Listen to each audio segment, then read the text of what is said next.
James, welcome back to the show. Always a pleasure, DJ. Nice to see you. Yeah, lovely to see you. And what a series we've had so far. I'm sure we'll get stuck into it, but you've been pretty involved with lots of commentary and lots of coverage as well. So, do you want to tell our listeners who haven't heard from you for a little while where they can find your show, what you do with the Cricket Badger podcast, and Yeah, everything else? Cricket Badger podcast now, 605 episodes, I think it is. And we have general chats. I've got fan badges around the world, and we basically have general chats about the cricket that's being played, but also have guests on to talk about their books or their careers or what have you. Anything from current players to past players to coaches to whoever.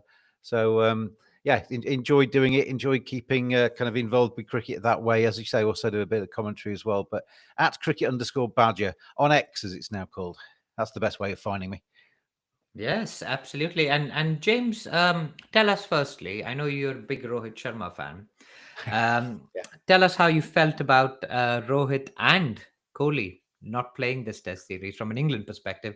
Was there relief? Was there sadness? What did you guys think? From my perspective as a cricket fan, first and foremost, I was actually disappointed. Obviously everybody's career comes to an end at some stage, and they're not getting any younger. And I saw Virat's comment about the fact he got grey in his beard and he was having to dye it and what have you, and what But so that they were coming to an end, and obviously Test cricket takes up a lot of time, so they were going to have to finish at some stage. But it would have been nice to have watched them walk off at the Oval, arm in arm, taking the applause of the crowd, because I'm sure the English public would have appreciated that. But it's a different India, isn't it? And I found it quite interesting as well that seeing Shubman Gill kind of taking off his short trousers, putting on his big boy pants, and captaining the team. And we've got Jaiswal, but Shubman Gill, I think, has always been a little bit of he's been somebody tagged with potential. Somebody who is obviously a very, very fine player, but he's still yet to kind of realise this potential. And I think it's actually almost helped him a little bit that Rohit and Virat aren't in that side, because he's obviously, it's like with any kind of organisation, kind of the bosses leave, you step up, and he's taken it on the chin, hasn't he? And he's led that team. I think his captaincy's got better as the series has gone on, and that's going to be a work in progress, because nobody's a fully formed captain when they first take it on. But with his batting, particularly in the first two tests, he was absolutely superb, and showing that I think he is stepping up and becoming a senior player in that side. KL Rahul, to a degree as well, albeit older, he's taken the responsibility at the top of the order as well. Jaiswal averaging just shy of 40, so he's not necessarily produced some of the stuff that he's produced before, but he's a tremendous talent. And I think it's really interesting to see how a team changes and metamorphosizes into something different. And this is to a degree a new India, led by Shubman Gill, who's trying to find his way and his identity as captain. And I think we're starting to see him, lead in his own image, because I think the best captains lead a team in their own character. You don't want to be copying what Virat did. You don't want to be copying what MS Dhoni did, albeit they had a huge amount of success. To copy what Rohit did. Be Shubman Gill. Be the Shubman Gill team, and stamp your authority on that team. Make it your team. Make it play in your image, and take it forward your own way. And I think we're starting to see that a little bit with Shubman. Yes, absolutely. I mean, his batting in the second Test match broke all sorts of records. He'd already got 300s in the series, so all the talk was about how Shubman Gill was kind of leading the batting charts best after Bradman, etc., etc. Because obviously those records were on his side. But look, we went into Lords 1-all, right? It's one of the it's one of the Test matches of the year. Watching England and India play at Lords, it's the home of cricket. Well, that's what they call themselves anyway. I'm not sure a lot of other grounds would agree with that, but it's a special Test match, right? And it was set up beautifully, 1-all going in. A big win for England in the first Test, and then a big win for India in the second Test. So kind of topsy turvy. So we were expecting big things from this Test, and it didn't disappoint. But let's get into the Test match itself now. So Ben Stokes won the third toss in a row, and decided against everything that Bazball stands for to bat first. Now, talk to me about that decision, James. Was there was there was that a consequence of watching India win at Edgbaston? Was there rethinking that went on in the England camp that said, look, maybe winning the toss and bowling first isn't always the right call? Mm. Um, and then talk to me about the way England batted as well. Was that influenced by Shubman Gill's kind of ruthless put away risk and just grind the opposition into the dust type of knocks at Edgbaston? So talk to me about those two things: the toss and the rate at which England scored, which I think was the slowest in the quote unquote Bazball era. I think an umbrella answer to that is that I think it's nice to see finally that under the Brendan McCullum, Ben Stokes leadership that they have changed tack a little bit. They have seen that what they'd done was not working. After the second test, where England obviously lost, Ben Stokes was very much it was a subcontinental pitch, played into India hands, and I think to a large degree that was nonsense. And whereas Brendan McCullum actually came out and admitted they got the toss wrong, they got quite a few things wrong in that match, and I actually think it's actually good for your team when you're watching your team play when they admit mistakes, and as long as they everybody makes mistakes, admit your mistakes and try and learn from them. And I think they did that at Lords. There was a big cheer from the public once Ben Stokes had said that they weren't going to chase, they were going to bat first. And they have set themselves up as being this team that can chase anything down. We're gonna, no matter what it is. But obviously at Edgbaston, chasing 608 to win was never going to happen. I saw people on social media saying, yes, they've got a chance. No, they haven't. Yeah, there's been 2,000 and 2,590 previous test matches played where nobody has got anywhere near. The highest chase in a final innings of a test was 418. So they've had to have beaten that world record by nearly 200 runs. It was never going to happen, and so it proved. They fell a long way short. But I think there was probably hopefully there was some frank discussions in that England dressing room about how they were approaching things in that regard. And then they looked at that pitch at Lords, which was a bit slower, a bit. There's some decent bounce with the new ball, but when the ball got older, it definitely got deader. And if you batted well on that surface, you could get runs. We saw Joe Root putting together yet another Test century, and I actually on commentary said that Test innings was that was built for Joe Root, because Joe Root seems to me to play better or his best when the chips are down and things are kind of maybe not quite as easy as that as some. You see England rack up 700 on a dead pitch on a flat track somewhere. Joe Root often gets 33 and doesn't really contribute the big score. When it's hard work, that's when Joe Root really seems to enjoy it. He's got that masochistic kind of streak to him where he'll take the responsibility on and he'll try and lead the team with the bat. And I thought he played beautifully, but it was a track that if you played well like Joe, then you got runs. If you bowled well like Jasper, you got wickets. And that's what we want to see in a test match. I thought it was a really hard fought, high skilled. I often, DJ, kind of compare the formats to feature films, and Test cricket for me is a masterpiece. It's The Godfather. It's The Shawshank Redemption. It's one that really kind of grabs you and keeps you interested and has highs and lows all the way through and twists and turns. And Lords was the perfect example because you could never really work out who was on top until really right at the end. And when that ball span past poor old Mohammed Siraj's legs and went onto his leg stump, that was obviously the final scene in the end. But until that moment, both results were possible. England win and an India win, and that getting deep into day 5 with that still kind of going along like that, I thought was absolutely brilliant. I loved that Test match, and it wasn't Bazball. It wasn't 5 and over, 6 and over, thrashing it to all corners and playing cavalier cricket. Anybody that tried that in that Test. Was Zach Crawley chasing a wide one? Ben Duckett trying to get off to a flying start. They fell foul to that surface because you couldn't really take liberties on that track. You had to really knuckle down, like Jadeja did for India in the second dig. I saw a lot of people saying that Ravindra Jadeja should have taken Bashir on and kind of hit him out the ground and won it quickly. I don't think it was a surface where you could do that. There were footmarks outside of his off stump. Bashir no matter what you think of him in terms of standard, he's capable of turning the ball, and he was getting it to bounce and turn out of those footmarks on day 5. If if Jadeja had tried to do that and tried to hit him down the ground and got out, the entire India population that criticised him for going too slow would have criticised him for getting out recklessly and throwing it away. So, in a way, he couldn't win unless he got across the line, but he very nearly did. No, and I mean, as an Indian cricketer, your lot is whatever you do, you'll be criticized unless you win, right? So, Yeah. as you know, there are plenty of armchair experts, ourselves included, on Indian cricket and how the game should be played. But look, these are Test cricketers; they know how to do it best. And we'll come to the Jadeja innings because um, there's a lot to talk about before that.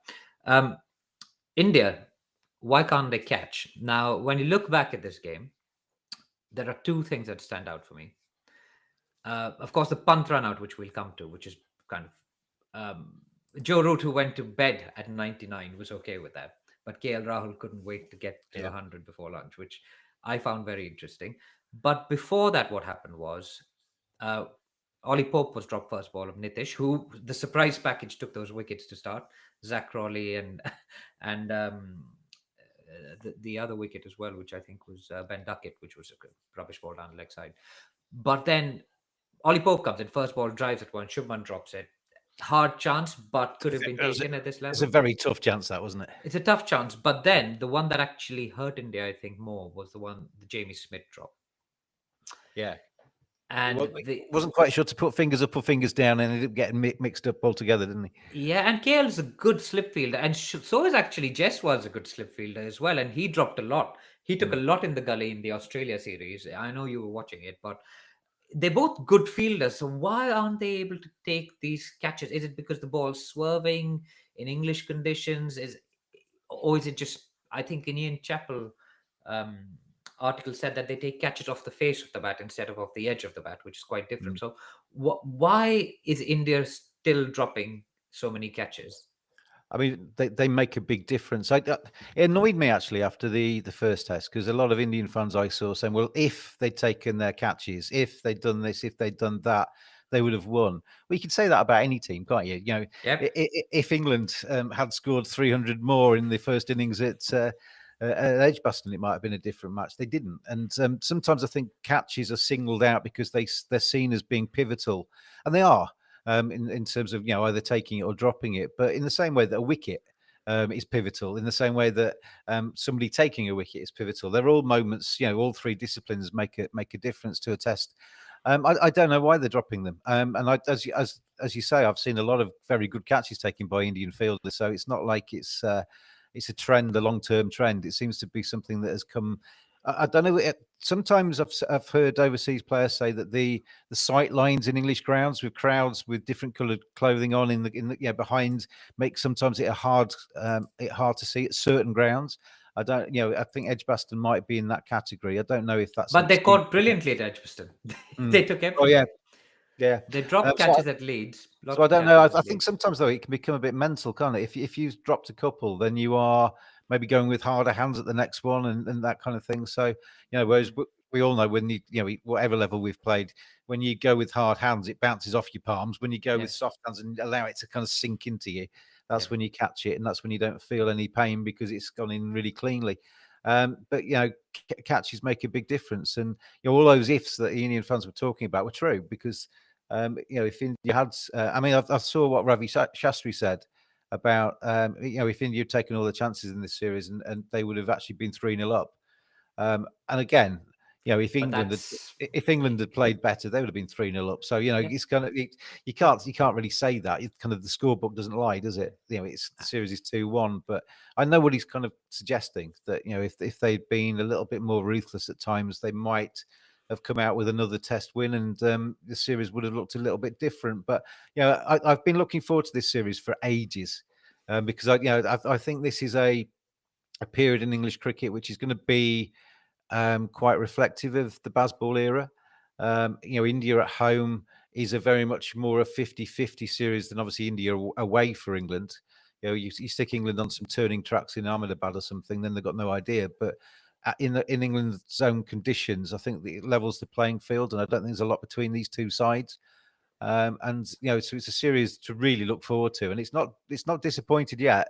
We've had three really good tests so far, and I wouldn't like to say who's going to win the next one, because India could quite easily bounce back in at Old Trafford, or England could go 3-1 up and finish the series off. But yeah, it all of those little if moments, teams that are winning and teams that have confidence and teams that end up being dominant, like the great Australian side, going, the Warren, Pontings, etc. They would have taken those if moments, those kind of little moments that end up defining the match. They would have taken them. And one of those moments was the one you were talking about, was when Ben Stokes picked the ball up on the turn, threw down the stumps at the non-striker's end, and the poor old KL was short of his ground. And I didn't see it quite the same way that I've seen it portrayed afterwards, because I was watching that and I got the impression, and I might be completely wrong with this, and you tell me if I am, but I got the impression it was Rishabh Pant that was really keen to get KL across the line. Yeah, yeah, I, it was. he looked like he was really wide-eyed and was really kind of hypersensitive to the fact that his teammate was on 99 and Yeah, wanted him to eat his cucumber sandwiches at lunchtime with a century to his name. yeah, And so it was Rishabh that really kind of took that on, and effectively, paid the price for doing that. And it's kind of, you learn from stuff like this. I mean, he's old enough to kind of know better, really, already, isn't he? But mm, he would have been kicking himself for the rest of that match, I think, because that was really quite a crucial in the Test match. If Reshap and KL had continued after lunch and carried on for another hour or two, then the Test match would have be completely different. Obviously, KL didn't last too much longer after he got to his century. So, yeah, those moments where out of nowhere a wicket falls, it was a tremendous piece of feeling by Penn Stokes. But I think that almost won the Test match ultimately. yeah. And there's a few things to pick up on that, because I think um, Pant was batting with an injured finger, so the 74 he got could have been zero as well. Like Yeah, it. So when we talk about stuff like this, it's always like if he'd gone on to get 150, it would be different, but he could have got naught, and that would yeah. have been like, it would be understandable because he had an injured finger.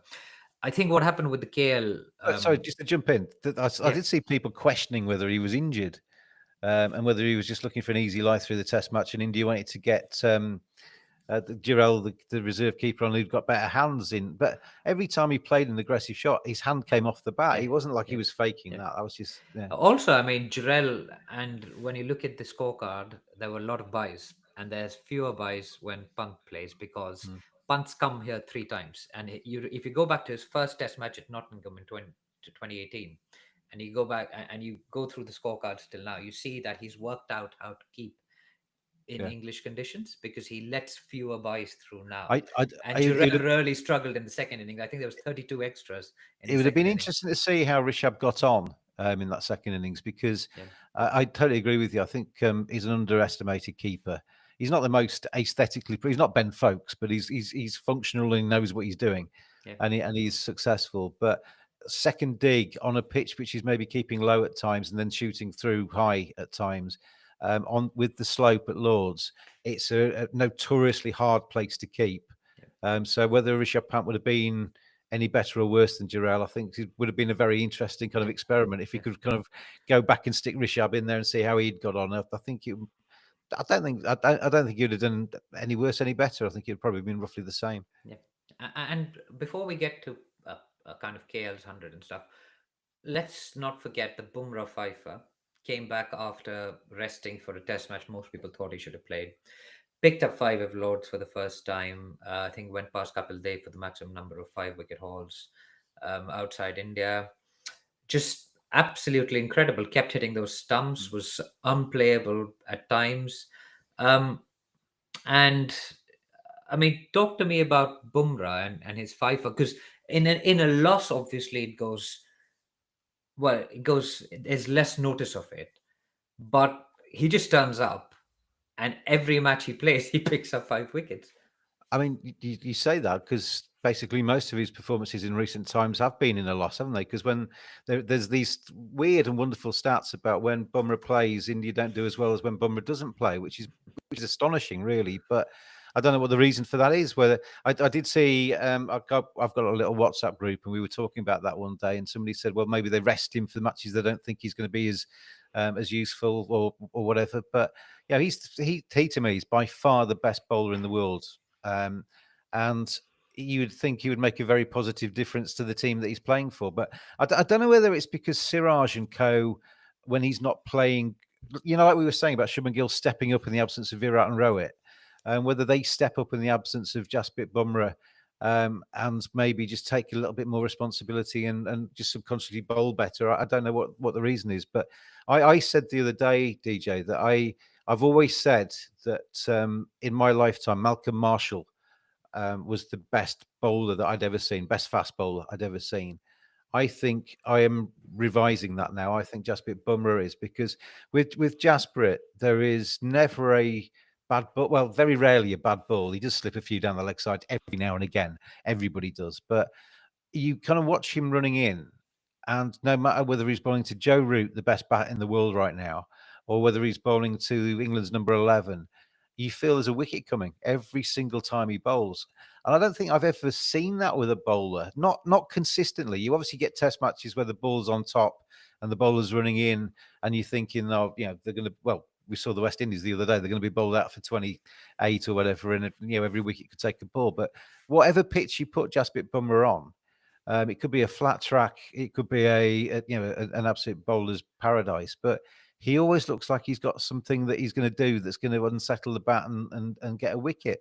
And I don't think I've seen some really good bowlers in my lifetime. The Staines, the Marshalls, all of the class acts. But for me, he's right up there. I think he's an absolute gem. And he seems to know exactly what he's doing. But that stat about not winning when he's playing is just madness, isn't it? Have you got anything? Have you ever talked about that? What do you have down to explain that? So I think there's a few things. One, he plays more overseas, and India win less overseas. I think that's the Mm, simple answer to that, because yeah, you can take all the wickets you want. Look at Australia; we lost 3-1, 4-1, something like that. Maybe there was one. There was a draw. So I think uh, India lost 3-1, and he took 32 wickets, mm, and he was unplayable. And that kind of feeds into those stats quite a lot. He plays less yeah, at home because yeah, why would he break his back on those tracks? yeah, Um, and so I think it's a function of how much he plays overseas. yeah. And I mean, he averages below 20 in Test match cricket. That he's not the reason why India are losing games.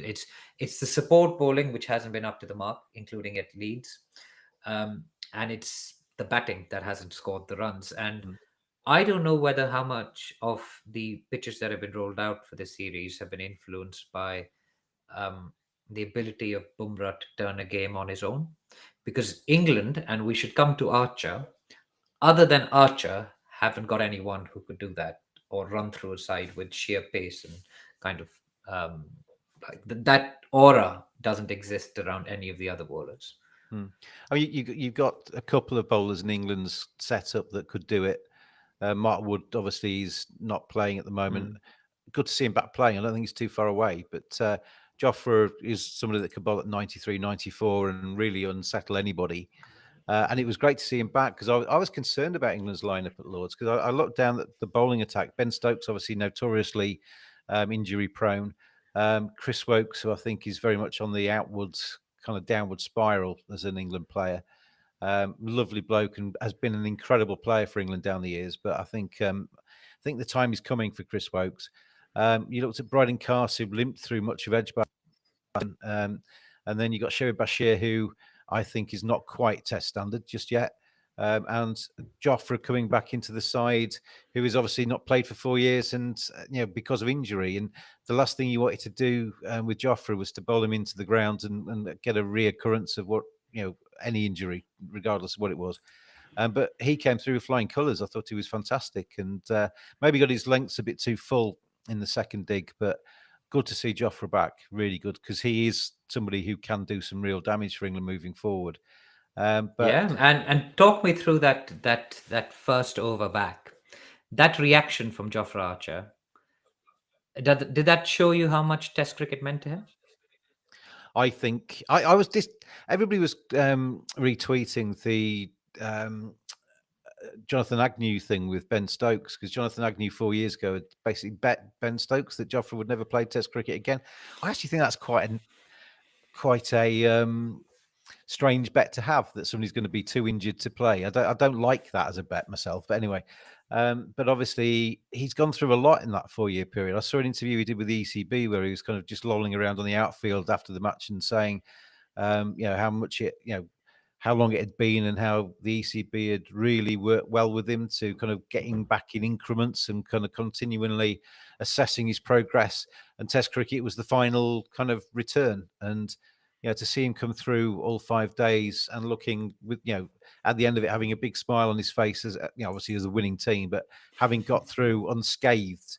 And hopefully, Old Trafford can be quite a pacey surface. I don't think he didn't get a huge amount of pace off the pitch at Lords. He might get a little bit more at Trafford, and that would concern me if I was an Indian top order bat. Yeah, that's more to look forward to. I mean, so Jofra takes out Jaiswal in the first innings, and then Root goes past Rahul Dravid with, honestly, again, I thought that was a match turning catch because India was looking quite comfortable. Nair had settled in. He's had a tough run at number three. I think he's had some dismissals, or he's been leaving the ball. And then you get, I mean, that's a world class catch to go past Dravid's 210 test matches, Yeah, test catches. absolutely. I mean, he's capable of doing that, Ruti, but that was one that probably sticks once every 100 or something. Yeah, kind of, you got to time that exactly right, and he's got to kind of just hit the right part of the hand and stay there. But yeah, it's a fantastic catch. Interesting you mentioned Karen there, because I like him. I've been watching him closely, and I think he looks really well organised. Plays very straight when he drives down the ground. He plays some beautiful shots, and as you say, he's been unlucky maybe with a couple of the dismissals, that something, a genius moment has actually got rid of him. He could have been a better 3 test matches if that hadn't been the case. But he does seem to have developed this habit of getting to 20 or 30 and then disappearing. And whether that's enough to maintain, ultimately it's not going to be enough to keep his place. But I think I'd keep, if I was an Indian selector, I'd keep him there, because I've seen enough of him to think that he's got maybe a bigger innings in him. And I think, even though they have only been 20s and 30s, he's contributed to Shubman Gill's success, because those 20s and 30s have kept Shubman Gill sitting on his backside while the ball's been getting older.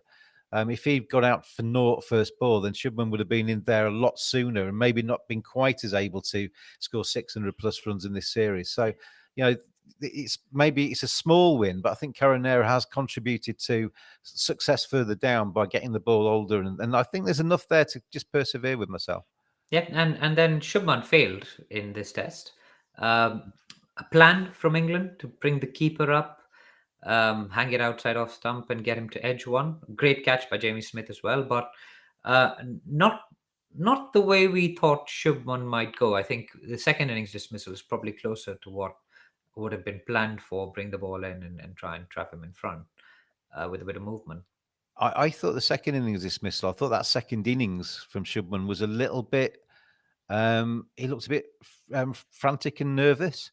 First time this series that I thought you don't look really in control of what you're doing out there, because he's been in complete control of what he's doing for the series so far. But he just looked like there was a period there he needed to get through to then settle down, and he didn't get through it. And the England got him before he'd managed to kind of escape those kind of wobbly moments. It's going to be interesting. I mean, you mentioned Don Bradman earlier, and you mentioned he's obviously gone past Indians, I think, in England already in terms of the test tally that he's got this series. But Rahul Dravid, yeah. yeah, he's not that far off. I mean, he'd need a very good final 2 test matches, but if you're going to knock anybody off his perch, Bradman with 900 and something runs back in 1934, I think, wasn't it? That is a big. Yeah, that record's been there for a long time, and he's always there on. Yeah, whenever anybody has a good series, that he's always top of the pile. That would be a good one to get, I think, because the most runs in a series ever. That your name's going to be on top of that for some Yep. time if you can knock Bradman off. Yeah, and the question around Gill when he came to England was, fine, you made him captain, but does he merit his spot in the team as a batter? I think he's answered those questions pretty well. Yeah. The pitches have helped him. England not having the likes of Jimmy Anderson and Stuart Broad have helped him. The Duke's ball has helped him, as you said. Karan Nair's helped him. India's openers have done well. Jasaswi's got a hundred. Gale's got a couple of hundreds. So things have worked in his favor. But I think one of the things that he was involved in this test match was the drama at the end of day three. Now, end of day three at Lord's seems to be a dramatic scenario. Of course, this came after Jadeja got his 50, Rahul had got his 100, up on the Lord's honours board a second time, and then India lost 4 for 11 to kind of 387, placed 387, and became a final inning shootout. And at that point, I thought there's no way India can lose this game because England have to go at the rate of knots to actually set a target which they think will be safe to get the runs. And there was 2 overs left, we thought, at the end of day three. Talk to me about Zach Crawley. Yes, the time wasting and everything, but and Shubman got involved with that. Um, did that affect Shubman Gill? That's the first part. And then the second part, because he's not Kohli. Kohli would have been straight in there. Like he would have, Yeah. I think Gill Oh was fairly measured in his reaction to yeah. that. But Kohli would have been waving fingers and all of that stuff. It would have been, that would be Kohli.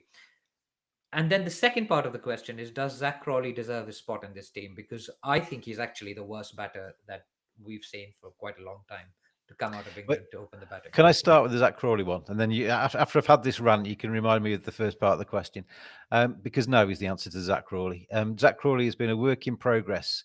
He's now played 57 Test matches, 56, 57 Test matches. I did a little kind of look at the number of Test Is caps that people more have than got. Graham Swan's played? If he stays in the side until the end of the Ashes, he goes past Swan, he goes past Jonathan Trott. He's already passed Derek Randall, who's one of my favourite players from my youth. You know, in the same kind of area of England's, the Ted Dexter. There's some really big names. Herbert Sutcliffe, for goodness sake, and one of the greatest all-round, greatest opening bats of all time. And Herbert Sutcliffe and Zach Crawley should not be uttered in the same sentence. Not the way Zach Crawley plays. So England seem to have this thing where they think, well, if he comes off twice out of in a 5-test series, he maybe wins us the match by scoring a quick 70 or a quick 100 or whatever. But even those moments are no more.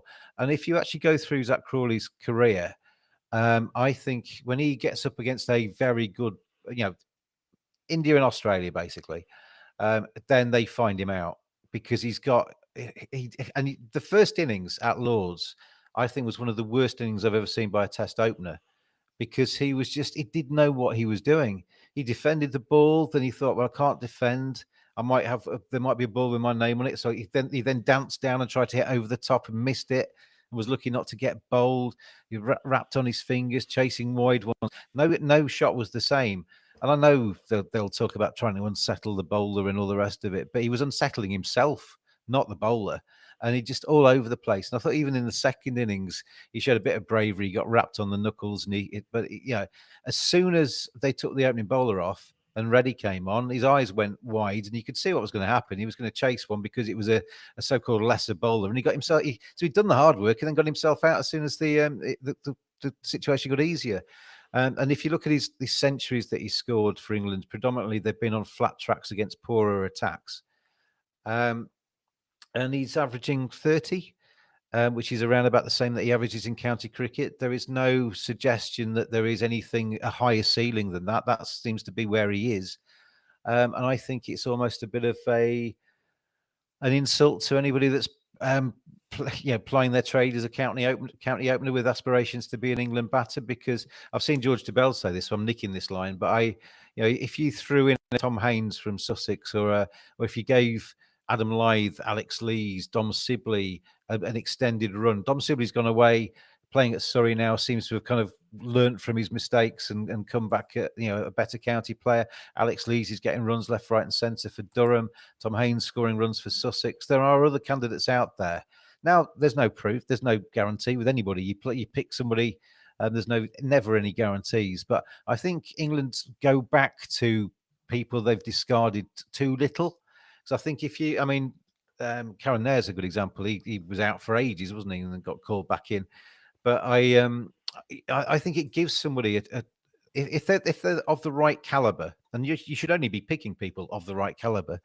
If they've had a 6 tests, 7 tests, whatever it's been, and they've not quite done it, and they get discarded, then they go away to the county or whatever, and they kind of think about who they are as a player. They try and kind of tighten up in certain areas, get more free in others, and they score loads of runs and almost demand reselection. I think England ignore those people too often because they go back into that dressing room knowing what is expected of them far more than somebody called in from from left field that has never played for England before.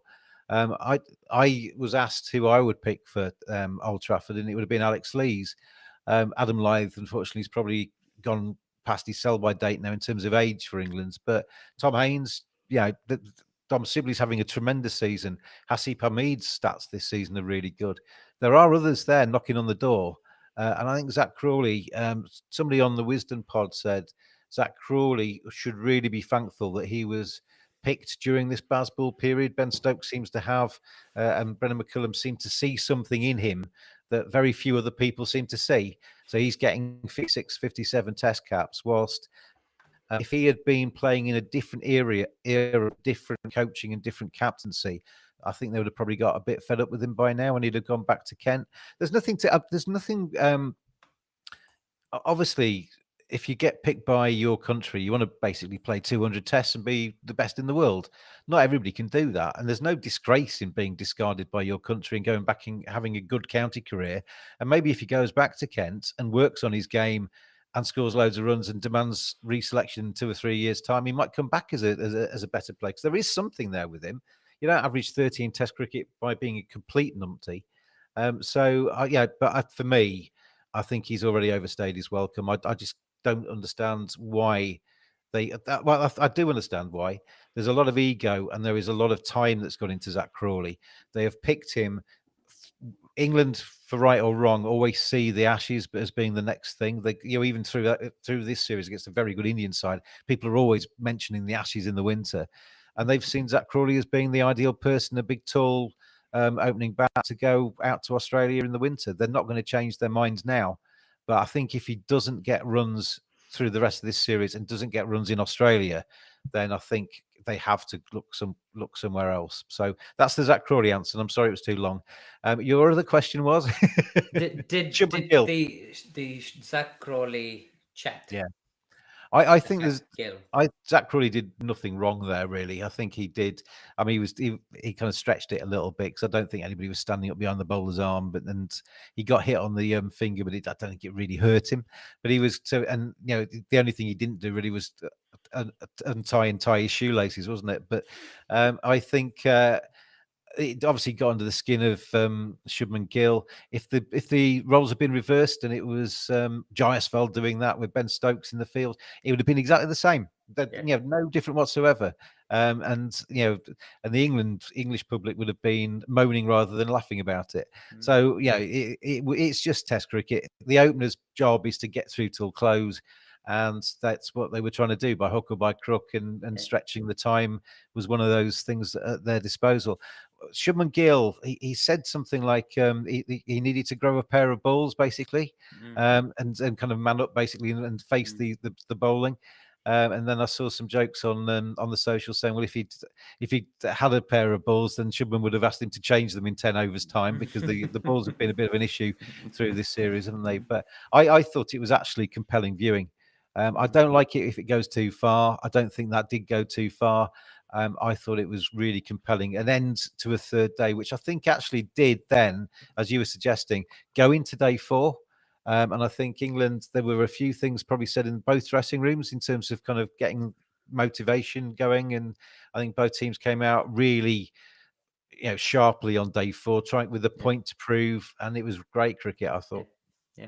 And if you think back to 2021, the end of day three was the flashpoint there as well, when Bumrah was bouncing Jimmy Anderson in a Mm, 10 ball over with lots of no balls and stuff. yes, yeah, and That's that what was set that alight as well. That test match yeah. was great as well. I was there for day four. I was there for day four as well this time, which honestly, like as I said, I didn't think India could lose this game because there wasn't enough time for them to lose it. It was England's game to lose with a collapse. Um, 14 wickets on day five, 10 of which were England wickets. Talk to me about the Harry Brook dismissal, the Joe Root dismissal, Ben Stokes. All of these just kind of Ben Duckett unnecessary, or I mean, it played into it at the end. But while you were watching that, what was going through your mind with England kind of throwing away their wickets a little bit? In a way, I agree with you. I think the only way England were going to win that test was to be bowled out, because that kind of meant there didn't have to be a declaration. It would have been interesting to see if England had been batting well, how long Ben Stokes would have left it and when he would have declared. We'll never know. But yeah, some of those dismissals by England don't surprise us anymore. Watching England play Test cricket all the time, they do find new and exciting ways of getting themselves out at times. And it's all part of this Bazball thing where, you're going to take on the attack and you're going to try and put pressure on the bowler and you're going to try and, take it on. I think a lot was said about Harry Brooks' dismissal. He played some outrageous shots prior to getting out, but then he played one shot too many and was out, and it looked a terrible shot in isolation. Zach Crawley, everybody basically, Ben Duckett pulling to mid on and what have you.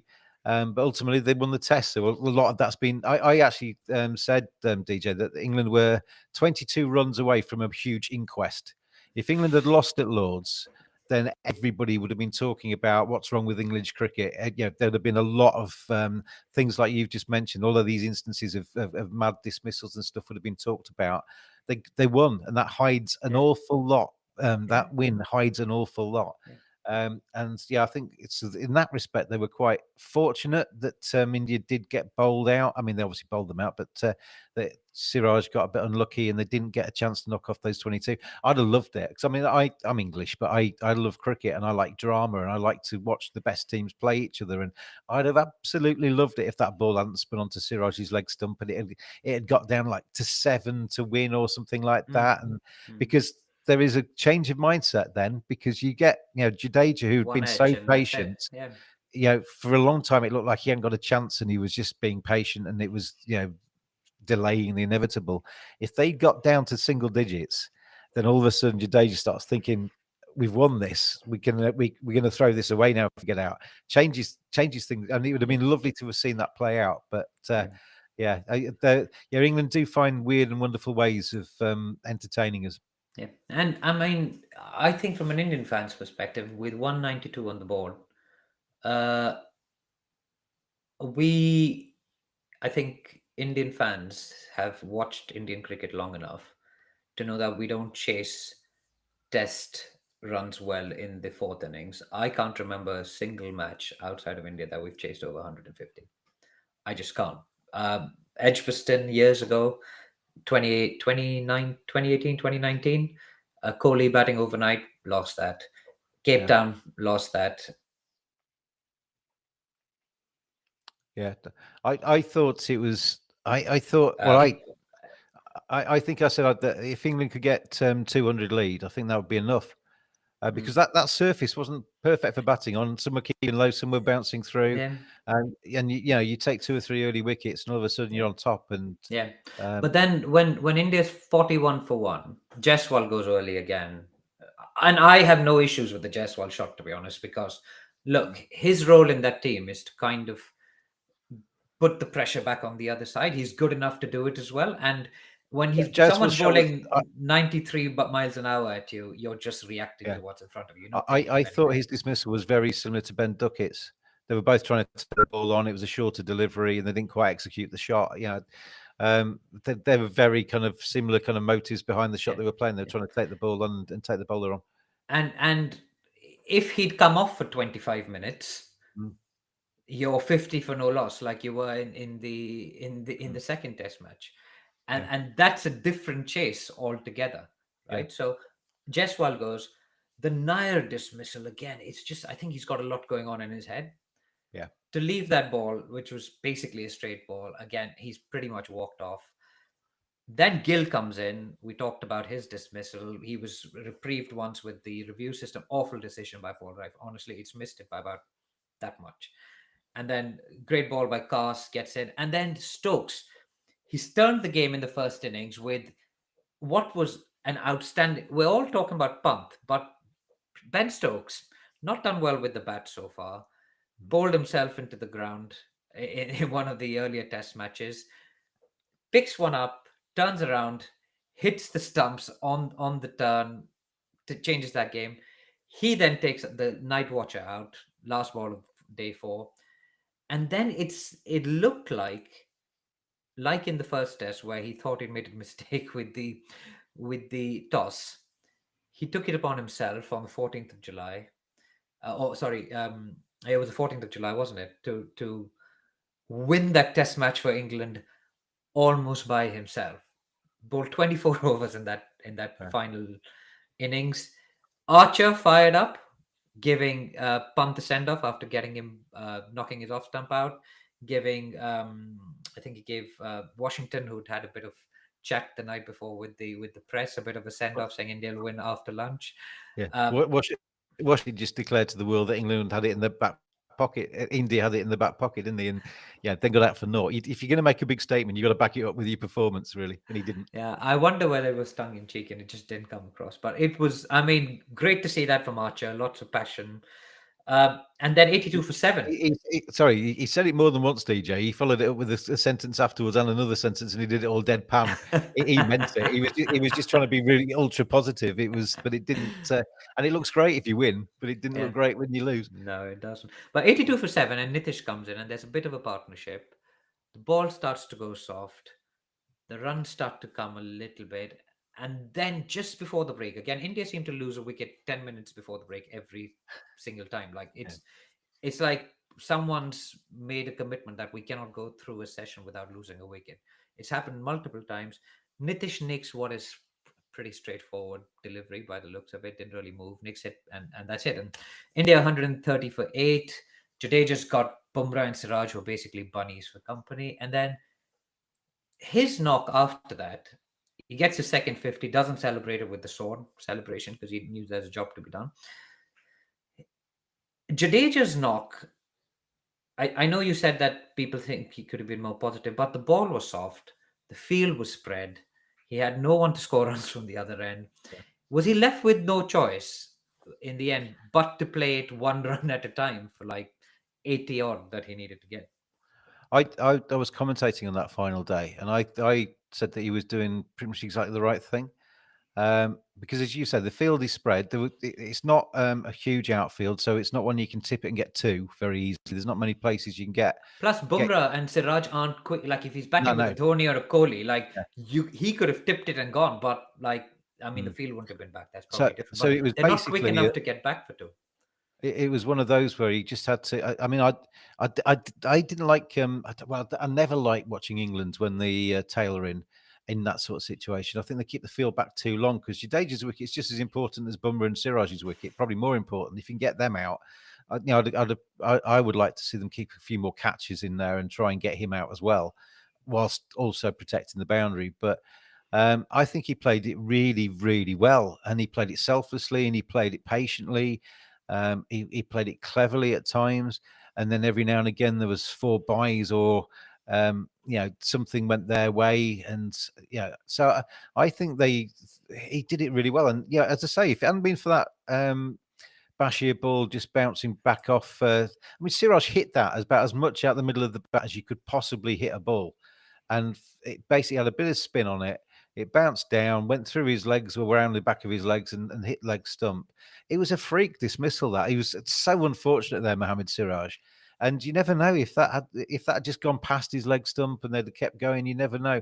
And Yeah, you'd have been, you'd have seen 1.4 billion people in India heralding Jadeja as the second coming, wouldn't you? Because he got yeah, in India home. Yeah, as you said earlier, if unless you win in a situation like that, there's always going to be detractors. And sometimes, even when you win, people say, "Well, you've won it the wrong way." But I don't think Jadeja could have done a lot more than he did myself. And I think, again, I go back to 1999 and the Chennai Test match where India was playing Pakistan. And that's exactly how the last wicket fell there as well, breaking what was Mm. probably then a billion hearts. Javagal Srinath blocks one middle of the bat, spins back off Circlane into his leg stump, and that's the Yeah, end of the test. Sachin's got 136. That doesn't matter. That's the end of it. And so we've watched that same test match chase yeah, so many times, James. I can't tell you how much trauma we have from that, because India does not chase fourth innings runs well. yeah. So this was a case of England not doing what they like doing, which is chasing fourth inning runs, and India not doing what they like doing, which is defending. Lords last time, India was Mm. defending a total. They were bowling England out. We win a lot of test matches bowling teams out in the fourth innings. We don't Yeah. win those many test matches chasing fourth innings runs. And it just shows you as well how how every run in a test might be over 5 days, and there might be you might have long forgotten the moments, but 22 runs is not many runs. Yeah, Level on first innings, every lots single of run buys, matters. catches. I think Jurel dropped a couple in the first innings as well. Things that just popped out of his hand Every single with run in that Archer test going match for it. mattered. It Yeah. mattered. Yeah. And I mean, Archer setting that field behind Washington and Washington hitting it down his throat in the first innings, all of that. I, Like t- you I, get another 20 runs then. Did you see the Kent Twitter feed? It basically tweeted a picture of Zach Crawley, 22 runs off however many balls. England win by 22 runs. Basically, Zach Crawley was the difference, but mm, maybe a bit of a stretch. Fair enough. Fair enough. But it was a great test match. Look, it sets the series up beautifully. There's two test matches left. India have some serious injury concerns. Punt's injured. Don't know whether he can keep wicket. And we found out today that both Akashdeep and Arshdeep are injured as well. Now, we've called up Kamboj, I think, from the India A squad. Prasid Krishna is still okay, but Siraj has bowled a hell of a lot of overs. Mm. Bumrah now, I think, has to play because there's no choice. He's had enough of a rest. And if India do equalize at Manchester, the big question becomes what to do at the Oval, because he said he's going to play three. I think he's got no choice but to play at the Oval, to be honest. He just manages it because he'll play two consecutive tests. Um, so where do you see the rest of this series going? I'm conscious we're about to get to the hour, so we should probably start to wrap up. But how's the rest of the series going to pan out, James? I think Bum's got to play because this is a must-win. If India want to win this series, both the next two matches are must-wins, and so you've got to have your best bowler out there. And then give him some time off at the end of the series, surely. But I agree with you. I think Siraj looks like somebody who will run through a brick wall for you. I'm sure he'll do his job if he's selected. I'd have been interested to see Arshdeep Singh come into the side because I think the left arm variation would have been quite interesting to see, and he So does get he's that hurt late his. I swing. think he's hurt his finger Yeah, fielding something in his follow through, which um, is and I've unlucky for seen that. them. Yeah, there were whether Jarrell keeps and Rishabh comes in as just a top order batter. Which would change the dynamic of the side as well, because you're putting two people in there to play one role effectively, because Rishabh plays both those roles. So, going to be interesting to see which team India picks, and they only announced that at the toss, whereas England announced it 2 or 3 days earlier. Mm. Liam Dawson coming in is a big thing for England. I think he's a very good spinner. I saw a few Indians discussing his selection, saying, "Well, they've bashed out and they've picked somebody that's got even worse test stats. Only 3 tests or whatever it was. 2017, he's got something like 22 10 in county cricket over the last 2 or 3 years, and been the MVP 2 seasons running. And he might not take 9 for 23, but I think he'll give Ben Stokes a bit more control. Bashir doesn't seem to be able to land the ball in the same spot, 2 balls running, whereas Liam Dawson can do that. He will get some turn if it's there. Old Trafford does turn a little bit as the match goes through. We've seen that before. So yeah, I think as I say, series I've been looking forward to for so long, and it's living up to expectations. And to me, I mean, I know I'm English. This is probably going to get me locked into the tower. I'd almost like to see India win the fourth test, so we go into the Oval or Square, Yeah. and with everything to play for. But yeah, it's there's not a lot between these two sides in English conditions, and it's been absolute. I was just transfixed by the third test. It was just, as a test match lover, it was wonderful. Yeah, and it tells you why Kohli said uh, Test cricket is five notches above the IPL. It Mm. just tests you over 5 days, tests your character, it tests your fitness, it tests your mental ability. Ben Stokes, I mean, Superman. Honestly, like he's just he's just bent that Test match to his will. I was watching that Ben Stokes spell almost through my fingers, thinking, "Please, Ben, take yourself off now," because I was waiting for something to drop off him, and it never did. But he's a tough cookie, Ben Stokes, and Yeah, you can't knock him. He leads that team by example. He leads. He wants everybody else to give 100%. He gives 100% and shows people the way to go. yeah, absolutely. Now, speaking of left arm, we've got a quick question on YouTube, which is Kuldeep fit? The answer to that is yes. But as an English supporter, James, would you prefer Kuldeep not to play? Absolutely. I find it baffling. Previous Indian squads that have come across and not picked Ashwin, and you're kind of thinking you're watching him on the dressing room on the balcony, thinking why? And you get into any other team in the world, and you're bringing him to England and not playing him against the team. English players are notoriously bad at playing good spin. Joe Root's good, but I just don't get it. I don't get why. Yeah, The thing England hates more than anything is a good spinner, and you've got yeah, a good spinner, and you're yeah. not playing him. Well, you've got a world class spinner. I think Ian Chappell again said he's the best spinner after Shane Warne, the best Mm, wrist spinner after Shane Warne, which is an insane comment to make for someone who's only played about 30 test matches. okay. I think Kuldeep, my question to the Indian team would be, would you prefer to pick a Prasidh Krishna just because he's a quick bowler, or will Kuldeep Yadav get you more wickets? Mm. And the answer must be that Kuldeep's a better bowler than Prasidh. It I must don't. be. Well, Or Kamboj. I mean, like, no one's heard of him. yeah. And I mean, Kuldeep's changed the trajectory of the last Test series back in England on back in India on good tracks. I will add there were I, good tracks that I, India played on last time. I assume this Cambogia's actually taken wickets on the India A tour, but I must confess I don't know anything about him at all, and I'm not sure his family know him. So he's very unheralded, isn't he? He might Yeah, come in and just have that unknown factor and yeah, suddenly take 6 wickets because nobody takes him seriously or doesn't know anything about him. But I repeat, you never played Ashwin, or very rarely played Ashwin in this country, yeah. and England fans couldn't understand why. And I can't understand why Kuldeep is sitting on that balcony, not actually contributing to the on the pitch. Yeah, I just wonder whether there'd be too many spinners because Jadeja, Washington, Kuldeep becomes three spinners, and then that just leaves you with two quicks and Nitish, and that's Mm. probably I mean, one quick a bit light. you don't need three spinners, but Jadeja plays because Jadeja is actually the only lower order bat that's actually scoring you any runs. Mm, Well, I mean, he's not lower order. He's capable of batting in the top five, isn't he, Jadeja? He's yeah, class. And on that basis, then Washington Dar maybe becomes surplus, and you bring your dad in for him, and just kind of just take a gamble in the match that you need to win. That yeah, your Dav is going to take you enough wickets to outweigh the fact that you might lose a few runs in that yeah. scenario. Yeah, yeah, and that's the call for the Indian team, right? Washington took four wickets in the second innings while he was being attacked by the England players. And if that's how that's gone, maybe there's something to be said about Kuldeep coming in and tossing the ball up and getting the likes of Harry Brook or someone else out Yeah. like that.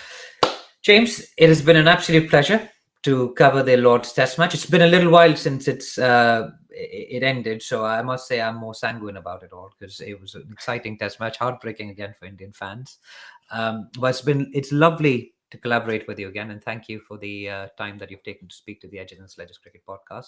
It's always a pleasure, DJ. And on my WhatsApp group, there's a couple of the Indian are far less sanguine than you, still saying that threw it away, absolute calamity, and going to fight back at Old Trafford. Hopefully, you do fight back at Old Trafford. I think, we want this series to go long and be interesting for as long as it possibly can be, and that needs a bit of an Indian recovery, maybe at Old Trafford. Absolutely. And so we've gone long and it's been as interesting as it could be. So, one tip, one hand is where you can find us. We're the Edges and Sledges Cricket Podcast. We're on all the social medias, Instagram, Twitter, Facebook, etc. And James, one more plug for the Cricket Badger podcast. Yeah, at cricket_badger on Twitter. I've got some good guests actually coming up.